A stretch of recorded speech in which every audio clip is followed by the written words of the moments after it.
Next, we'll look at question 4.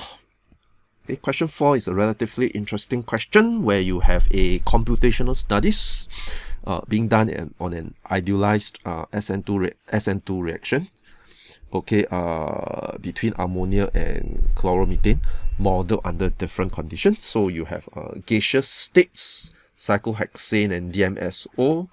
If you recall from solvent effects, you know that cyclohexane is an example of a non-polar aprotic solvent. Okay, and then DMSO is an example of a polar aprotic solvent. Okay, so in the presence of different solvent, the potential energy was calculated, plotted against the coordination coordinates, which is given by the pyramidalization angle. That's quite a mouthful, okay? Pyramidalization angle. Yep. Okay, so I think there are a few things we need to understand from this particular energy profile diagram. So maybe we'll work on it a little bit slowly. So first of all, right, we need to understand that the starting point is almost the same, okay, but the ending point is a bit different. Okay, so obviously we can sort of understand why the ending point is different, because number one, right, let us look at the reaction. Number one is my starting reagents, they are all uncharged. Okay, that means they are neutral, but my product is charged. Okay, so it is thus understandable that if my product is charged, they will be better stabilized in a polar solvent. Yeah, so in this case, DMSO is able to better stabilize my charged products as compared to, let's say, in cyclohexane or in the gaseous phase. Yeah, then why is it that cyclohexane is better? Well, I mean, cyclohexane is some form of solvent that can form dispersion forces or instantaneous dipole-induced dipole interaction, at least with the non-polar electron cloud.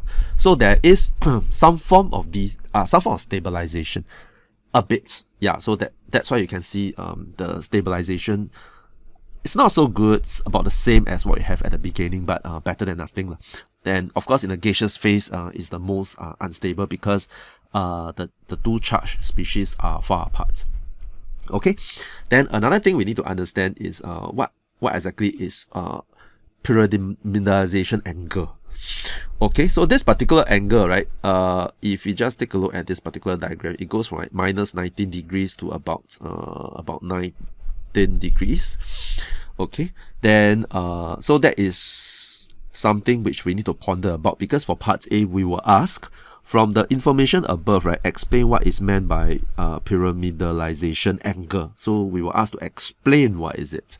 Okay, so if you look at the transition state, the transition state is actually takes on what we call a trigonal bipyramidal geometry. Yeah, so this is like an ideal SN2 reaction.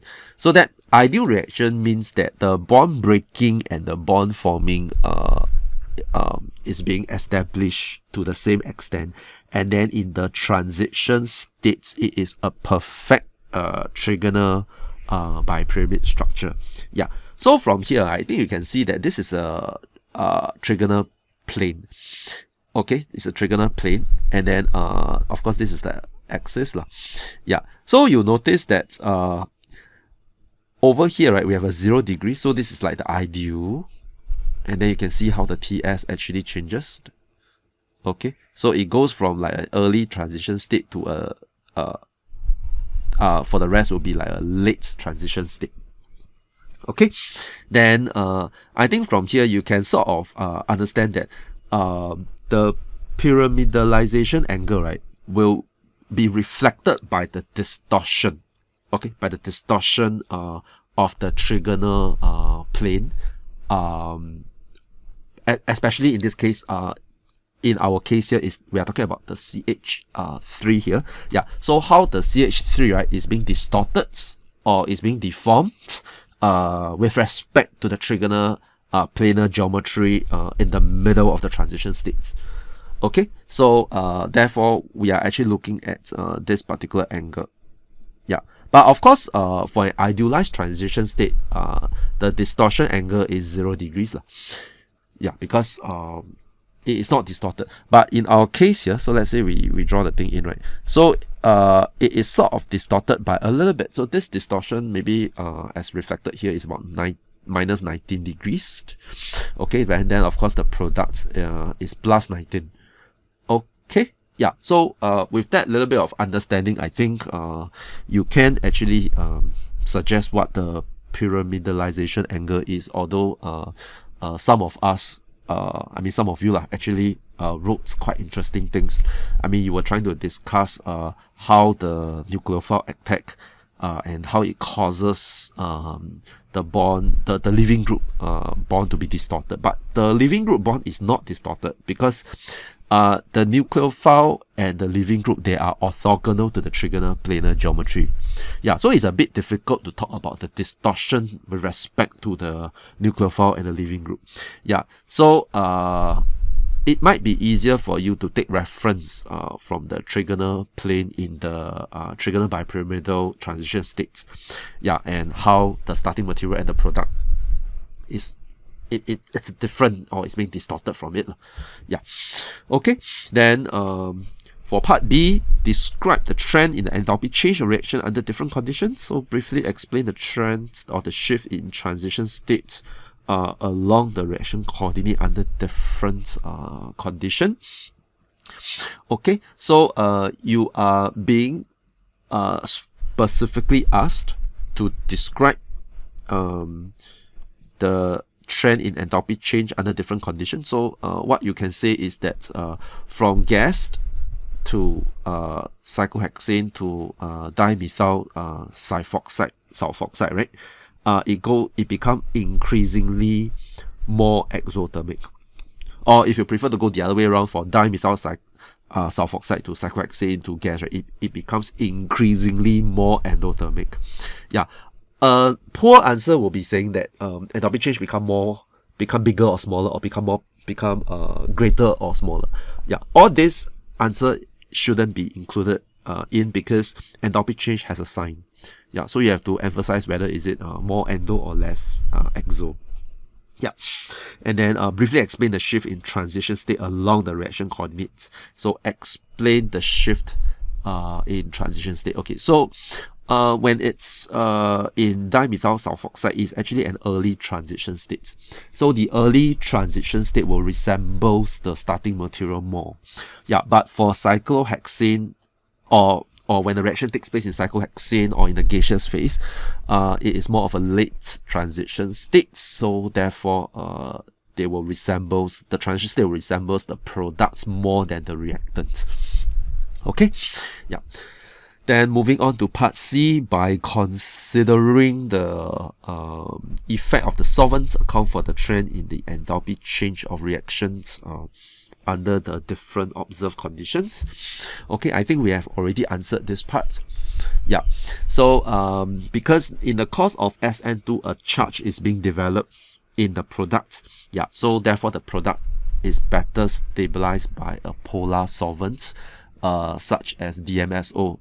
And the stabilization is due to the formation of ion dipole interaction.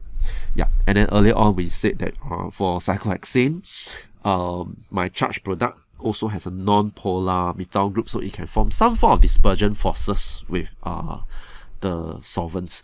Yeah, but of course it's not sufficient enough for the reaction to turn exothermic. Yeah, because ion dipole interaction obviously is much stronger than dispersion forces in this case.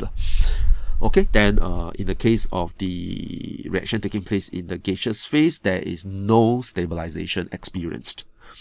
Okay, then for part D is the part where most of the students didn't get it so correctly. You're supposed to sketch the transition state between ammonia and cyclohexane in the gaseous states and in DMSO. So we're looking at the two extremes. Show clearly the relative difference in bond length, position of atoms, as well as indicate relative size of the charge being developed. Okay, so we'll just take this as a reference. Okay, so number one, right? if we try to draw it for DMSO, okay, I think it is very clear that it is an early transition state. So if it's an early transition state, it will resemble more of this. Okay, so we'll try to sketch that out. Okay, so for early transition states, the carbon nitrogen bond is not exactly formed very well, and then CCl bond is a little bit broken. Okay, and then for this portion, we shouldn't be drawing a trigonal plane. We should show a little bit of distortion to the left hand side. Okay, why is that the case? Well, because remember that it resembles the starting material. Yeah, and because this bond is not perfectly formed yet. Yeah, remember that we can take reference from the pyramidalization angle. So it's actually a negative value. So therefore the distortion is more to the left. Okay, so there will be a transition state. Okay, this is a transition state. Okay, and because it is in DMSO, right? So I expect the charge to be quite stabilized, and of course the reaction is not even close to completion. So this charge will be just slightly developed, and this nitrogen will develop a slight positive charge. Okay, very slight. Okay, not even close to completion. Yeah, so it's shown by the size of my delta plus. Okay, then on the other hand, if I'm going to draw it in the gaseous phase, it is very close to completion. Okay, so therefore I'm going to draw it more, I mean, it resembles more of the products. Okay, so something like this, like this, like this, and then the edge is like this. Okay, so I'm going to put a huge delta plus here. Okay, and then of course the CCl bond will be very, very far apart. Okay, because it is almost breaking away, and then I'm going to put a huge delta minus. Okay, something like this. Okay, so you notice the difference between the two transition states. One has a positive pyramidalization angle, okay, the one in orange. Then the one in green has a negative pyramidalization angle. Yeah, because the one in orange resembles more of the products, the one in green resembles more of the starting material. Okay, then the last part, when methanol was used as a solvent instead of DMSO, the rate of SN2 was found to decrease significantly. Okay, remember that methanol is a polar, okay, protic solvent. So that means that methanol is able to form hydrogen bonds via its protonic hydrogen. Yeah, in this case, because our product is charged, so I think it is better to say that it's able to form a significant ion dipole interaction, okay, with the products. Yeah, but at the same time, let us not forget that methanol, right, being a polar protic solvent, it's able to stabilize the ammonia significantly more than that in DMSO. Yeah, so if I look at methanol, maybe the starting point can be found here. Yeah, so you notice that the activation barrier it's a lot higher than that when it's solvated in DMSO.